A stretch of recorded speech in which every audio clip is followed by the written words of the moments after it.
My name is Brian Zygmunt. I'm the Associate Dean of the College of Liberal Arts, and I'm the Professor of Art History. I frequently teach classes for the honors program that look at film and film criticism. Teaching film classes is kind of a special gift because nobody signs up for it by accident, and most people actually like movies before they take the film class. Filmmaking is photography writ large over a period of time, but also incorporates elements of sound. So when I think about the intentionality of movie making, they interact with aesthetics. They do all of the things that art has caused people to do over the course of thousands of years. And because of the interest in beauty and intentionality, filmmaking is, I think, one of the great forms of art of the last 100 years.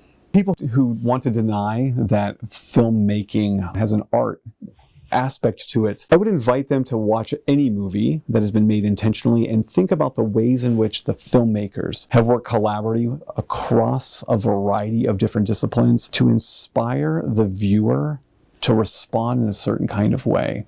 As an art historian, the thing I'm most drawn to within the filmmaking process is the act of photography, because I'm a visual person. I think photography and editing are the two things I enjoy the most because they both speak to the visual elements of storytelling. I think the greatest movie ever made is a movie called Tokyo Story. I think it's made in 1961 by a Japanese filmmaker named Ozu. And it's this beautiful, poignant look at fathers and children and death and longing and the separation of time, all writ out over the post-war Japan. And I think what makes that movie so profound for me, and such a perfect bit of filmmaking, is the ways in which it's able to speak to the same viewer differently over the course of several years of their life. Nostalgia is a powerful thing, and so in a lot of ways, the movies that I love the most now, those that are at the top of my top 10 list, many of them are the ones that I fell in love with as a kid. And when I was about 7 years old, we got cable. This was like back in the days of like cable. And there was a cable network called TBS, Turner Broadcasting System. And on TBS, quite frequently, was a movie called